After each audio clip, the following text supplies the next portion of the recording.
Hey, everybody, I'm Matt Shapiro. I run the Political Map Twitter account and Marginally Compelling blog. And here today, I'm talking with Fred Bednarz. I get that right? Close enough? Frank, I'm sorry. Frank. This is not going well at all. No, Frank Bednarz. Frank, do you want to tell us a little bit about yourself before I launch to why we're talking? Yeah, I'm an attorney. I don't have any specialized knowledge. I did work for a while doing pharmaceutical litigation, which was my favorite thing in the world. I mean, except for my current job, but I wouldn't say that I have any insight into any of this. It just struck me in March of last year when I saw Richard Epstein, who is one of my favorite professors in law school, face planted repeatedly doing some economic analysis of the sorts of measures we should take against the disease. And first by saying, oh, assuming 500 people die in the US, and then he revised it because within days that had been passed to 5,000 and then to 50,000. And when that happened, that's when I started posting Bad COVID Takes. And I've run that account since then. Yeah.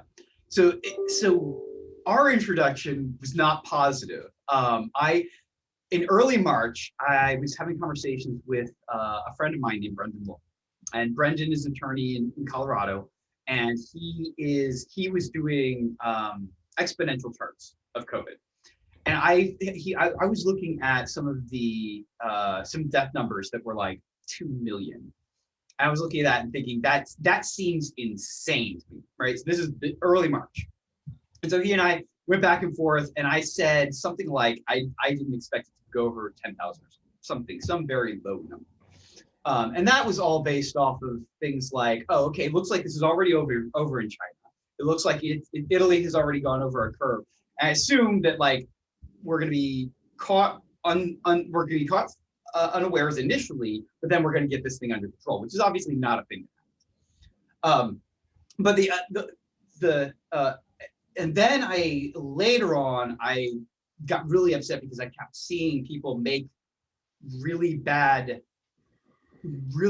say really crazy things and never go back and talk about them, right? And so you took those two things put together and made a bad COVID take of it, and it just kind of blew up my life for a couple of days. I got really upset at you for that, and part of it wasn't just the fact that you pointed out this seeming hypocrisy, but it was the fact that like literally 2 days after I had that conversation with Brendan Loy, I had this like insane come to Jesus moment on COVID, where I was like, holy shit, something is going bad, like really bad in New York. And I like contacted the medical reserve code here, like almost like in the space of about 48 hours, I decided this is like the biggest event of my life.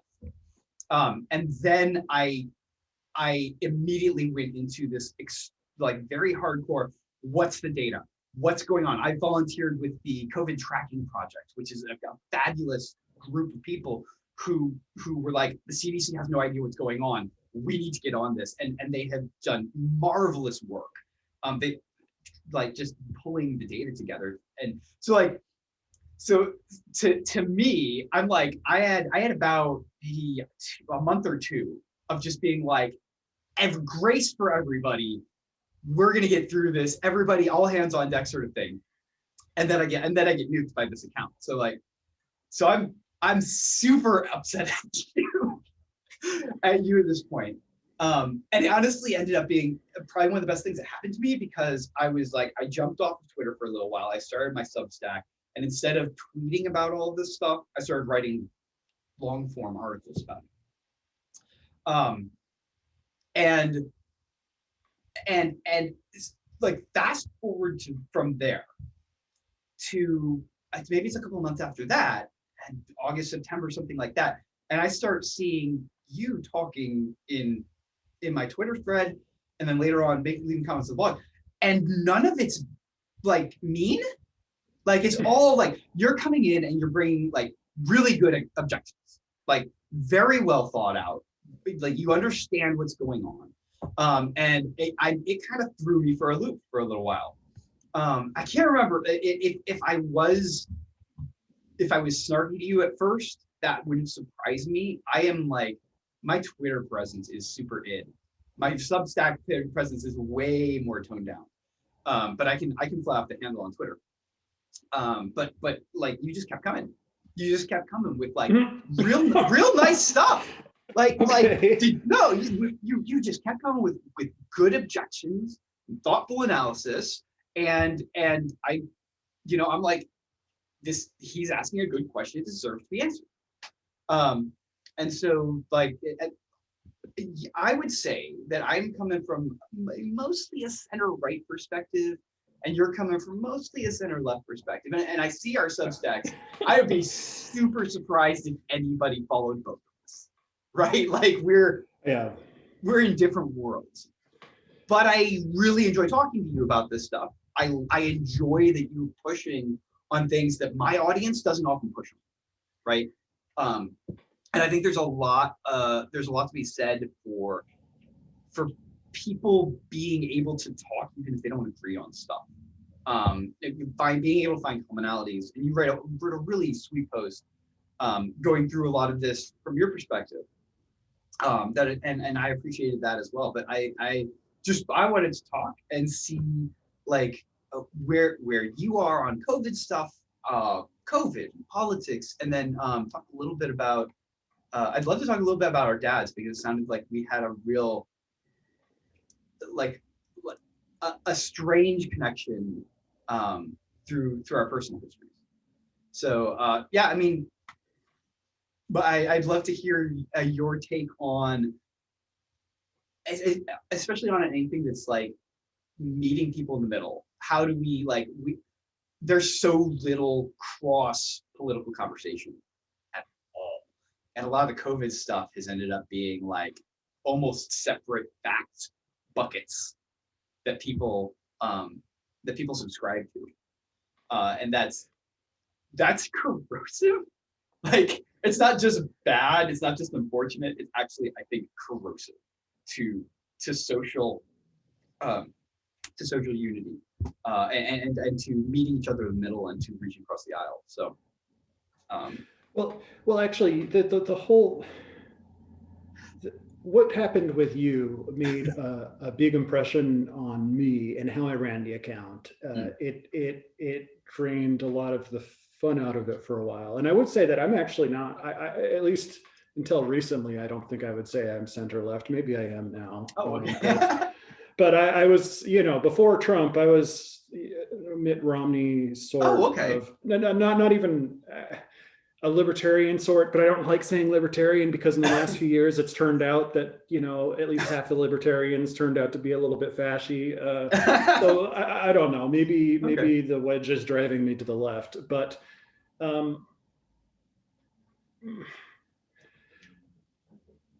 in terms of the way I run the account and the way we deal with others that we disagree with, it convinced me that it's not good enough just to bomb people or nuke them, like you say. And I don't think that I don't know if it's completely analogous to nuking somebody, but making cheap dunks on people doesn't engender any kind of productive discourse. And that normally it's okay. It's really fun to have an account that's about, oh my gosh, here's all these guys with their loopy theories. But for COVID, we really need to get people to comprehend that there are real problems. And also, I didn't know it at the time, but we have some mutual friends. I went to law school with esoteric CD that told me I really screwed up. I don't know if he likes his last name being said, but Jeff. I've done podcasts with Jeff, and he and I have been friendly for a number of years. And there's one of the biggest changes that happened, and I'm fighting the draw back towards dunking. I fall into that trap occasionally, because it gets the retweets, the click, the dopamine hit. But I've been trying real hard to not dunk. I need to shift over to like I've been trying to be grace. Everybody wants to solve this problem. Everybody wants to fix this. I remember when it came out that Cuomo had sent people to nursing homes who had COVID. My initial tweet on that, my initial reaction was like, they gotta go somewhere. Like triage is a real thing. And if they don't have a home to go back to, where are you gonna put them? And I'm not sure I think that anymore, but that was my initial reaction, right? Like and a lot of my stuff has been like, I want my first direction to be, this person's trying to solve the problem the best they can. And if they make a mistake, we should let them correct it without screaming at them, because I don't see that the screaming helps anyone, right? I think one of the weirder things that's happening right now for me is watching the vaccines go out and watch people will lose their minds about what's happening in New York. But then you look at the actual numbers and they're doing fine.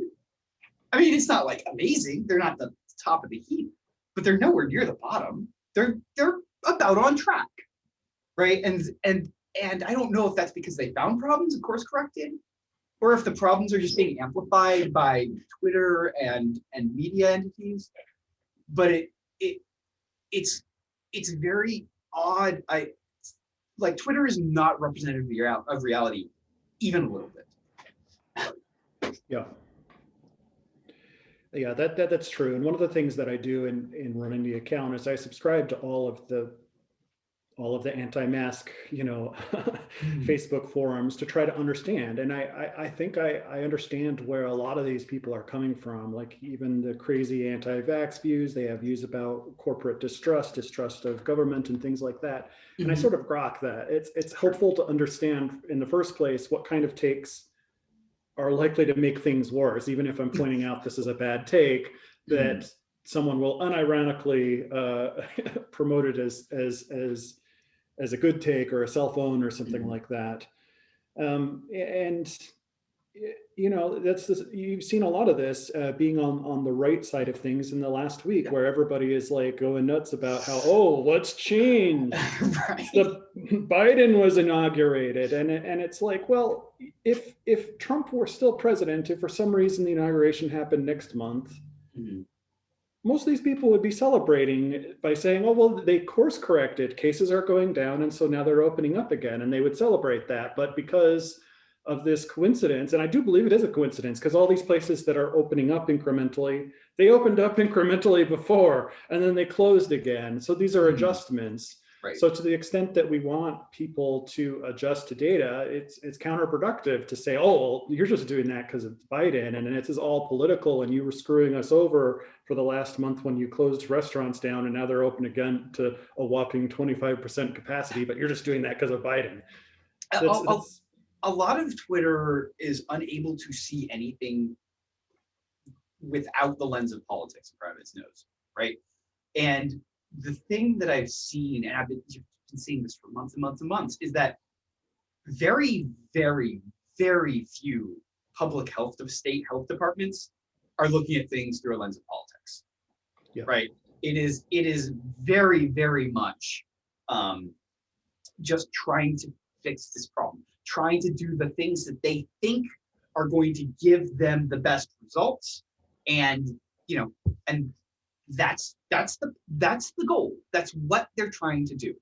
Nobody wants people to die, right? I think the funny thing is, I think some of Cuomo's biggest screw ups haven't been policy based. They've been him trying to like spin some numbers a certain way and kind of like tripping over himself in terms of the PR spin of it.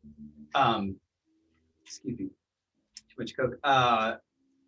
And it's but I don't say that the policies are actually that bad. Now, hopefully Bethany Mandel doesn't watch this and then yells at me about what was happening with lockdowns in restaurants and that sort of thing. But the actual lockdown difference between New York, for example, and Georgia, where I recently was, is not huge, right? And I hear, well, and the practical differences are very strange. I'm in Washington, and we have I think we might have like a 25% indoor dining sort of thing. But what everybody's done is they set up these giant tents, and the tents are absolutely not to regulation, absolutely are not. But no one's shutting them down, right? And so it's like bespoke indoor dining. That's not really indoor dining, but it's not really outdoor dining. And so and there's a lot of the sort of muddying the water of like, well, those lockdowns aren't working. Well, they're not. Nobody's enforcing them, and nobody's like, so they might work if we enforce them, but we're not, and we can have an argument about that. But like, let's at least recognize what's actually happening. I agree with that. You know, the spectrum, or I guess you'd say the Overton window of policies in the US actually isn't as broad as people think. The difference between the most locked down states and the least lockdown states. And, you know, one of the topics you asked me to think about before this call is what leader I think has done a very good job. And I'm actually not sure that I could name anybody in the United States or maybe even Europe. And it's just because of this Overton window that everybody's sort of imitating each other and, oh, 25%, that makes sense. Every state that has 25%. And if the states aren't having 25%, and you're thinking about that, and it seems like such a very marginal difference, especially because, like you point out, none of this is really enforced and huge evasion is going on. And not only the non-enforcement, but also the exceptions. When people think about the exceptions, it makes them angry. So the viral video of the caterer in California that the film crew was going into production and they're allowed to serve food, but she isn't because that's a special industry. And so it gets political favors. And this is, in the best of times, just an ordinary kind of political corruption that favors industries get favors. Right. But in this kind of crisis, it makes people disrespect the entire enterprise. And so I wish that, for one thing, to the extent we have rules, that they're rational, or at least they have some animating logic, because I think when they do, people realize that the policymakers, the governors, are taking it seriously, and they're deciding, well, this is a graduated scale, maybe we can open up schools at this point, and then restaurants at this point. But then you have almost all the states where schools were closed, the reverse happened, where schools are closed entirely, and dining in is sometimes allowed, and it's like and you're like, well, how did this policy get to be flipped on its head from what everybody in Europe is doing, and what a lot of people seem to think is a more rational graduation of the risk of the disease? And the answer is, of course, well, some groups are very politically powerful, some groups, including government unions, and it makes people disrespect the entire project. They think all of it is a sham, and because of these exceptions. So I would say, if I were to name somebody that I liked, it would probably be something like Daniel Andrews in Victoria, that in Australia, that they were given options, and one of the options is, well, let's go for complete suppression. And they had done this after they had a reasonably high amount of community spread, more community spread than they had in the first wave, comparable to some of the better states at the time. Like if you look at states that have always done pretty well, like Vermont or something, they had more of COVID, it seems. In Victoria, at the time, they said, we're going to shut this down by doing everything necessary in order to completely suppress the disease. And for some reason, I'm not the only person that's made this observation. Matthew Iglesias made the observation that we just had a very narrow Overton window, and nobody thought, well, let's go for it. And, you know, we can come up with excuses why that is. This is a continent. It's very well linked together. I mean, Australia is a continent, but it's just populated around the edges. And so it's easier to lock down individual territories and cut them off from other territories, which is one of the key things that was necessary in order to halt the spread entirely, not just international travel, but domestic travel. Actually, that's one of the best crazy things about this. You know, through March, I was expecting any day they were going to say, oh, you know what, we're shutting down the New York metro airports because it is crazy pants that you can get into a cab, go to the airport, fly to any point in the country, rent a car and drive anywhere you want to go. And this in fact seeded the disease in lots of other parts of the country. Yeah. We've never done that, and Right. it's not that any of the individual political leaders are bad or very bad at executing. It's just that I don't know. I don't know if it's a failure of imagination or a belief that Americans would viscerally reject this, which might even be true, Right. but we'd never even tried. So I'm a bit disappointed in all the political leaders in America. It's interesting. The one place that has done the one state that has done a pretty good job of keeping things fairly tamped down has been Hawaii. And Hawaii is an island, and they have fairly stringent, like if you fly to Hawaii, you have to get a COVID test, and not just any COVID test. It's got to be the good, right? It's got to be the one with the very low false negatives, the one with low false negatives. And you're not allowed, like, and they give you like, here's a list of places where you can go get this test. And it has to be from one of these places because we don't trust anybody else, right? Like it's a serious border control system, and it has kept things relatively low in Hawaii. But that's the only state, right? We actually have, it has been relatively low in both Washington and Oregon. And my personal thoughts on that is incredibly culturally based. I will fly off the handle probably about once a week about my kids not going to school, because my kids aren't going to school, and they're like, I got a 9-year-old daughter that is prime like socialization world for little girls, and she is losing her mind, right? She poor thing, and she takes it out on her siblings, which is okay. I'm gonna have to cut that out or something, but I don't want to. But it's not just schools, right? Like, why don't you join a pod? Well, that's a whole nother question. But we don't see anybody, right? We got back. I visited my mom in Georgia in November, and since we got back, we have not, like, we saw her best friend outside for about an hour one time. And then we have a church group that went masked outdoors at a park for a couple of hours last week. That's it. Like the social view of this is extremely cautious, extremely. And I'm not sure why that seems to be the case here. And it seems to work better here than it has worked in other places. I blame kind of two things for that. The first is we have a huge tech industry, right?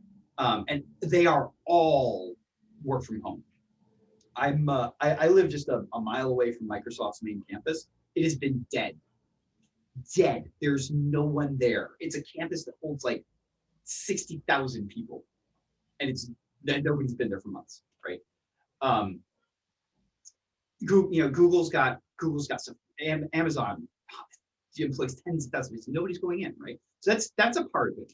Another part is we have a lot of we have a very large Asian population, and some of them they act like they are living in China or Japan. They do not see anybody else. They are always masked when they go outside. And there's a lot of sort of spillover effects of the socialization to other people, right? It's so weird and funny is that when I went to visit my mom in Georgia, I felt weird going into her house. I felt weird going into my sibling's house. I realized that I'm probably like mid-high caution all by myself. But here in Washington, I'm definitely low or mid-low because I want to go hang out with people, like even outdoors, or I built a shelter to have friends over underneath my porch out back because I'm such an extrovert. And I think that culture and that that social reinforcement is the reason we're not California, for example, which is in the middle of a rough wave. Yeah, no, I think that's absolutely right. And I mentioned that I might troll you by saying that Inslee, I thought, did the best job. I'm not sure that's true because of the things you mentioned, that they were shutting down things in tech centers in San Francisco and Washington, Oregon, before anyone else was even paying attention to it. For whatever reason, techie people were generally ahead of the curve on this thing. And private mitigation, I think, is underrated. And it's one of the reasons that you can't always compare what's going on in places by the official policy, because the official policy, we're not doing very much enforcement at all. So the official policy is as good as people want it to be, yes, as strict as people make it in their own lives. And I do believe that they're probably doing a lot better job at that in the tech centers than in maybe anywhere else in the country. And when you look at the total deaths, the only states that are lower in per capita deaths are Hawaii and Utah, which is very, very young. I'm a Utah man myself. Oh, are you? Yeah. I didn't. Did you grow up there? Or? Yeah, I am, and I'm like, I guess trying to. I didn't do this earlier. I'm trying to evoke my Mormon pioneer ancestors, I guess. But yeah, Utah is remarkable in lots of ways. I really think it's well put together. Like you, I'm surprised that it's not number one on vaccinations, but in terms, they're very young, and also actually there is more tech there than when I lived there, and so it probably gets some of those same kind of cultural currents. But yeah, just those places, Vermont, Maine. I think Maine is a really good example though, because it's a very old state, and it is connected to the country, but not as much. Yeah. Like you got to drive through a lot of places to get to Maine.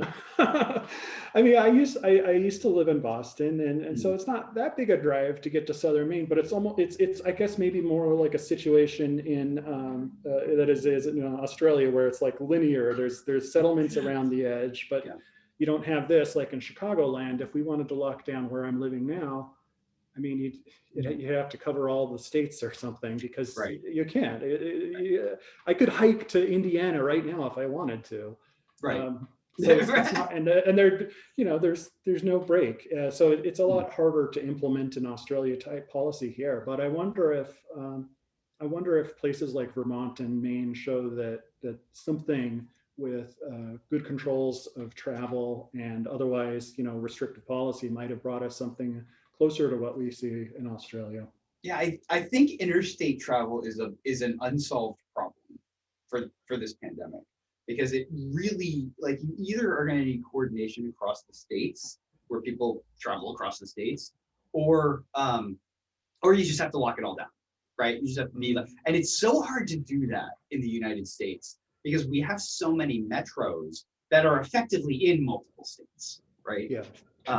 It's like my mom lives in Georgia, just south of Chattanooga. You can't lock her off from Chattanooga, right? Like you can't just take that part of Georgia and be like, you're not allowed to go to Tennessee. That's not going to happen. My brother lives in Georgia. He literally can't get out of his subdivision without going into Tennessee, right? So I don't know how unique we are in that way, but I feel like we set policy at a state level, but we can't in any functional way like limit people and block any sort of interstate travel. We're just not built that way. Yeah. I wish though that we had tried a little bit harder is all. Yeah, I can see that. So I didn't put this on the list. You can totally plan on this if you want, but I'm curious, like, where in Utah did you grow up there, or? Yeah, I grew up in elementary school ages. I was in the Rose Park neighborhood of Salt Lake City, which I moved to Utah straight out of grad school. I didn't know that. I lived there for 5 years. and I had a house. Do you know where Cottonwood Heights is? Just south Yeah, of the. Okay, that's where I lived. And so my wife was born there and lived most of her life there. So she knows all about. She did not grow up Mormon, so she has the Utah non-Mormons view of Mormons, which is always a very interesting one. And all of her family is Mormon, but um, I really enjoyed living there. I really enjoyed getting to know the culture in Utah, which was unique and industrious and extremely kind. It's interesting. I had a friend that from Utah when I was talking about Utah and COVID, who reached out to me and said that he thinks part of the reason that there are so many cases is because there are big families, and when one person in the family gets diagnosed, and everybody else in the family gets tests, right? And when you have a family of 8, that's a lot of tests. But in addition to that, there's something interesting, and I wish, and I'm sort of an evangelical Christian. I'm kind of a homeless Christian. I don't really have a denomination, and I'm not Catholic, so that makes me just like a floater. But I really wish that the evangelical church would take a page out of the LDS church's organizational structure, because I have an unpublished thing that I'm still working on about churches in COVID. And the thing that has come across as I've been asking people about that over and over is that the LDS church's response was astounding, because they were basically like, well, we think it's important to meet in person. We're going to have these cautions in place, and we're going to find every single person who is old or high risk. We're going to tell them not to come to church, but we're going to assign somebody from the church to make sure they're okay, right? And so it was extremely cautious, but also very aware of human social needs. And I don't know how to do that if you're not the LDS church, right? Like that would have been a great, I think that would have been a great strategy for schools. Like that would, right? But nobody could organize that. There's not the hierarchy needed to make that happen anywhere that I've seen outside of the LDS church. Oh, absolutely. You know, the rest of my family they're all still active LDS, and that's a great example of the kind of private mitigations that happen. That I think it was relatively early. At some date, they said, okay, we're suspending all church service in all countries where this seems to exist, and they just did it. It's just, you know, you had a centralized authority, and some people in Salt Lake said, well, this looks like it might be bad. We need to stop things to figure out where they're going. And then they did the stuff that other people, that corporations have done. They have like Zoom meetings. My mom for a while attended church by Zoom. And then and when they come back to services, they're not the same. They like stagger the congregation. They're you know, it used to be that all of the meetings would happen over a few hours, and they've sort of separated the congregations more. So like a single building might hold 2 or 3 different meetings, and they've you know, spaced them out. And it's the kind of thing you can do when you have a centralized organization. Right. Yeah. Oh, and it does check out that my cousins, they all had to cancel Thanksgiving because all of them got it at the same time. Even my aunt who insisted that she had it before last December, she got it. And so I probably shouldn't give them this link. Okay. Yeah. So do you want to still talk about dads? I wasn't quite sure. I don't know how sensitive you are about that, but you'd mentioned that. So one thing that I found really, really sweet about when you've read about our interactions was I lost my dad a couple of years ago, and being the compulsive oversharer that I am, I went through the whole process from basically from like the moment he went into the hospital all the way through the funeral, sharing about it on Twitter, and it was incredibly. It's one of the reasons I can never delete my Twitter account, because it was um, a time of my life where people were reaching out, and a lot of people came and said, like, thanks for sharing this, because one of the tough things about grief is feeling alone about it. And a lot of people have gone through that kind of grief before, and they when they see themselves in it, in another person's story, it feels less lonely, and it feels a little bit more comforting. Like this isn't like somebody else went through this, it sucked, and they came out the other side, and they learned something. They learned to appreciate people. I mean, for me, the funny, nothing's funny, but since my dad passed, I'm helping take care of my mom, and I'm doing a lot of I have given a lot more thought to my own estate planning. What do I want to leave my kids? What's really important in life? And a big part of that is driving my decision to move, where I've decided I don't want to live 3,000 miles away from my family anymore. I really would rather just live near them.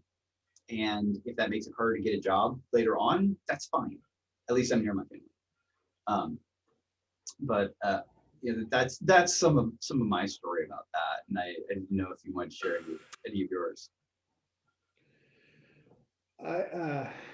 I'm a relatively private person. I don't That's fine. talk to people about it very much, but I will say that one of the reasons that I've kept doing this with this dumb account is, I hope at the margins that people can be saved. I think it's a mistake to believe that there are no marginal victories here.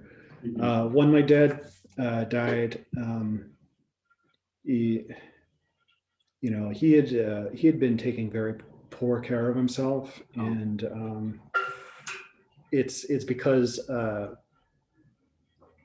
I'm pretty sure he blamed himself for my brother dying before that, a couple of years. My brother has been dead now almost 4 years, and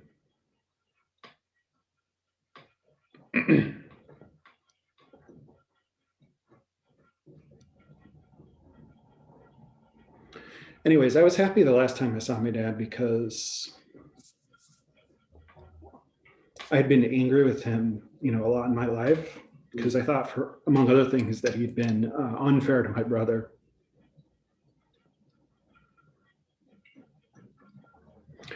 Anyway, so when this whole crisis started, I almost wanted to tell people it made it a lot easier to know that I told my dad everything. Yeah. And I was okay with him when he did. Yeah, I think of a very big. I have an opinion about people moving, about people changing their lives in this crisis. That doesn't. It's not. It doesn't play as well in the right. A lot of the right wing likes to be like, well, there are these blue states, and they all suck, and that's why people are moving out of them. And I think some of that is true, but I think a bigger part of it is that I am not moving because I don't like Seattle. And as much as I really hate my kids not going to school, that's not why I'm moving. I'm moving because I took a deep breath and looked at my priorities. And I think a lot of people are doing that in this crisis. I think a lot of people are taking a deep breath and a step back and saying, what's really important to me? And for a lot of people, that means being your family or going somewhere where their kids have more room to play. I think a lot of people had been, especially in corporate, like in the world of technological and corporate America, have been chasing things. They're like, this is temporary. I'm going to do this, and I'm going to do this until I get to this point, and then I'll be set. And this crisis sort of jolted them out of that to say, doesn't matter. You don't have to get to that point. Go live the way you wanted to live, instead of deferring it to an unknown future. I am happier with who I am when I show more grace. And I am a little bit embarrassed of how little grace I showed before this all happened. And I still am embarrassed when I don't show grace, when I fly off the handle, I get angry at somebody about something or another. But my dad voted for Trump, and about a year or two before he died, he and I got yelling match about that. And I'm embarrassed that I did that, because it wasn't worth that fight. Just wasn't worth it with my dad, right? And I know some people who still get in yelling matches, and I can't believe that people still do over, like, after this has happened. This sort of realignment of priorities is ultimately, I think, can be a big deal. It's something I would expect to come out whenever the movies about this era come out, right? Whenever the coming of age dramas start flowing out of the young filmmakers in 2040, I think that realignment of priorities is going to be a bigger deal than any sort of political anything. I think that's right. I mean, you'd asked me about thinking ahead 3 months, 6 months, but thinking ahead many years. I think the people that have speculated that this will lead to a renaissance in, for example, Rust Belt states, are more likely to be correct, in my view, than the people that believe everyone's going to move to Jackson Hole in the Bahamas or something. Right. Because I think more people are going to go back to where they're from. So if you look at the places that used to be much bigger population centers than they are now, I think that will lead to kind of a renaissance of those places. I hope so anyways. Because I agree, when people are talking about moving, I've never heard anyone say that they want to go to the resort island. They're going home. So we all kind of agree that overpriced cities are going to be good to sell short for a few years, but I think they're not going to resorts, they're going home. I think it's probably a good note to end on. And I really, really appreciate you taking the time to talk to me. I hope that everybody has people who push back on them, and asks them questions. And I hope we all just have a way of re-examining our own thoughts, even if we don't change them. Just take a step back and be like, I'm gonna think about this a little harder to make sure that I really do think this thing for a reason. So I appreciate what you've done for that for me, and I hope this ends soon. That's the topic we never got to talk about, but okay, well, that works for me. Now I don't have to give anything that will be construed as a bad take in a few months. There we go. All right. Well, thanks for your time, man. All right. Thank you. Thanks, Matt.